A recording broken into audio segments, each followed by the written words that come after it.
Yeah, we are streaming live now.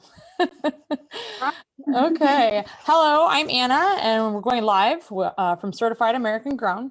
Thank you for joining us on this new series called Farmer Fridays, where every week we'll meet with different American flower or foliage farmers and get to know them a little bit better. This week we're meeting with Rita Anders of Cuts of Color in Weimar, Texas. Hi, Rita. How are you today? Hey, how are you? I'm good. Good. We had grand plans to do this from the greenhouse, but Mother Nature has intervened. How's the weather over there? It's a little stormy, and if we would be out in the greenhouse, it's been raining. We need a lot more, but we can't hear each other because the plastic, when the rain comes down, it gets really loud. Yeah. So we have to come inside. All right. Well, I have a few questions for you, so we'll just get started.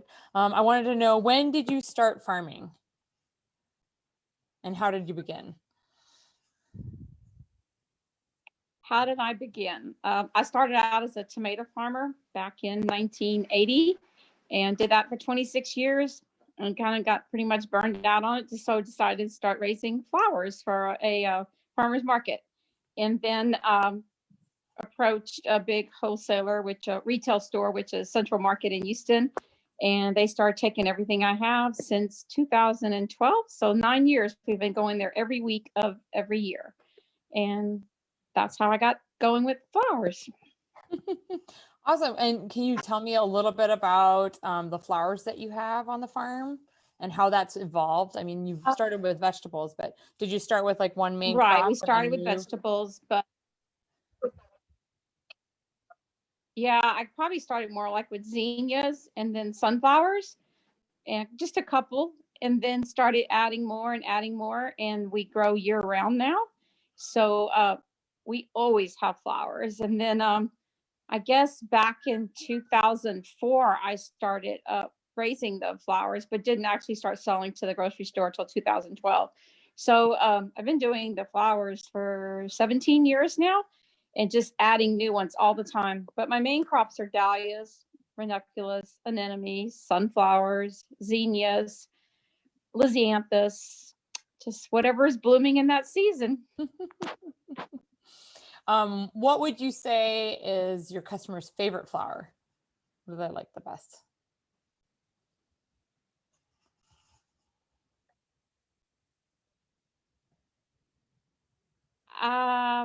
Right now, dahlias.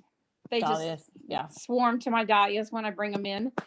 I would think that's my, dahlias. That's my favorite, and that's what I think my customers really love too. That and ranunculus. I would but have the to ranunculus agree. Are Yeah, they are done. Yeah. If people want to see, I'm going to plug our Field of Vase event. You mentioned ranunculus. For those of you that might not know or haven't signed up yet, we're having our virtual Field of Vase event tomorrow. It's not too late to get tickets, but it'll be of the ranunculus field here in California. So you can come, listen to a farm tour and a design demo. Now we'll get back to Rita. So you sell your flowers. Okay, you've mentioned that you sell your flowers on HEB, Central Market in Houston. And then do you sell directly to the public from your farm and to designers as well?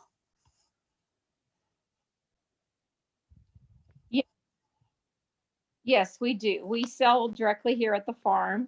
It's best always to call ahead, but we do sell here at the farm, and then we do sell to a few florists here and there. Some once in a while they drive out to the farm and pick something up, but mostly all the sales are to Central Market. They take like 99% of the flowers. Okay. And then you are a designer yourself, and I want to know a little bit more about that. And also, how do you accomplish that? Because the height of farming pretty much coincides with the height of wedding season. And, being a farmer is tough enough, but then to be the designer also, I want to hear more about that.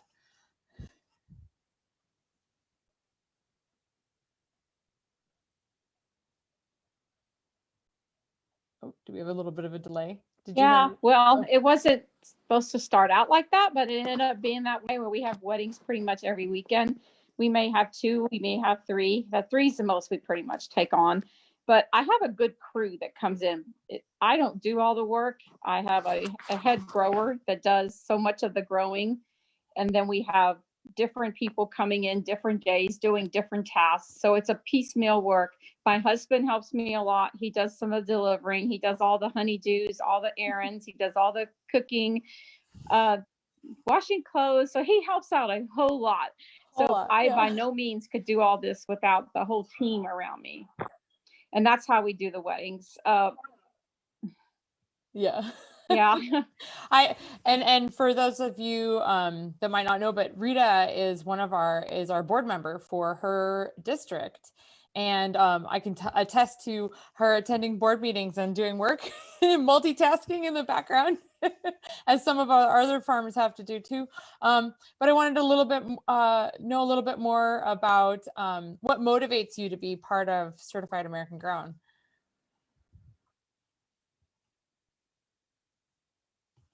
Oh, okay. Well, the person that had my position before, Frank Arnowski, he had asked me once if I would be interested in running, and I said yes, of course. I want to give back, so I said yeah, I'll do it. And so I am the regional director of this region this time. But I enjoy working with the board just to try to help all the other farmers, because that's my deal. I've been in this business for so long. I'm actually nearing retiring age, so I like to give back. It's not all about what I can get out of it. It's what I can help others with. And I really enjoy being on the board. It's a really very, very good organization. It's very well run, and with a lot of good people there. Yeah, there is. Thank you. I want to get back to some of the other flowers you grow and what happened with the weather. We had some issues this year with all the snow, right? You lost a few of the crops. Yes, we did. We've never had weather like we've had before. We've had 9 days of below freezing temperatures, and it did get down to 7 degrees, which was a first in my lifetime. And we had more snow than I've ever seen in my lifetime. And my husband and I, we tracked back and forth to those greenhouses numerous times, every night, every day, keeping heaters going. The power would roll in and roll out, and we'd have to go start up generators and just checking on things. And well, it took us a week to get ready for it, and then it took us another 2 weeks to get through with it because we had all the broken pipes and we lost some of the plants. Some of the things that were double covered with frost fabric outside still didn't make it. Yeah. So it was a tough winter, but we made it through, and everything is more gorgeous now than ever. I think the snow helped everything. Yeah, kind of. Yeah. What do you think? The snow is fertilizer. Oh yeah. Oh, okay. Interesting. But you did lose freesias, right? And the Godacia. Yeah. I lost the freesia, and I lost most of the Godacia. I don't know if you say Godacia. Sorry, I don't know. Godacia. But anyway, that one, yeah, that one didn't take the freeze good. And then the straw flower didn't take the freeze good. So even though they were double covered, it was just a little bit too much.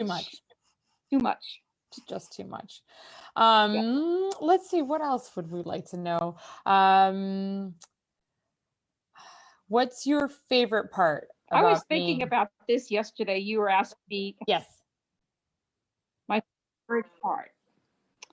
The smiles on the people's faces when they grab the flowers. But I think a favorite part, I was thinking about this last night. One of the reasons I really love growing flowers is because my grandparents did it. And I have so many good childhood memories of the flowers my grandma Hertzik grew and my grandpa Kolick. They always had wonderful gardens, and just thinking back at that, and I know they're looking down and just happy to see all the flowers. So I just really enjoy doing what I do. That's awesome. Any other words or anything else you'd like everybody to know about yourself or about the farm? That we work really hard out here, and we love what we do, and we're always welcoming tours. We did one this week for a bunch of ladies out of Houston, and it was a lot of fun. They all came out, and even though they all are garden club members, there was a lot of stuff they hadn't seen before, and they were just really intrigued by all what we did and can't believe that just this few people do this much work. Yeah. But yeah, that I makes think it all worth it. yeah, I think it's always great when people are able to make Seeing it all the flowers on your come to farm. a design, that makes it worth it. Yeah. Yeah, it does. All right. Well, I think we've covered quite a few questions, and I think that's all the time we have today. But thank you, Rita. Good luck with the weather. Hope everything gets through okay. And Yeah, I hope it's clear because the weather is interrupting the signal some. yeah, sorry, I know. I hope it didn't break up too much when we were recording. But thank you everybody for watching, and we'll see you next Friday. And those of us joining on the virtual tour tomorrow, I'll see you tomorrow. And then be sure to follow us on Facebook and Instagram if you want to hear the latest from Certified American Grown.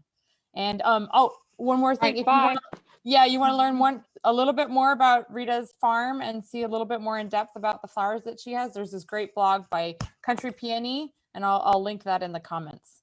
You can see some really beautiful photos there. So thank you. All right, Rita, have a good day. All right. Thank you. Okay, bye. Bye.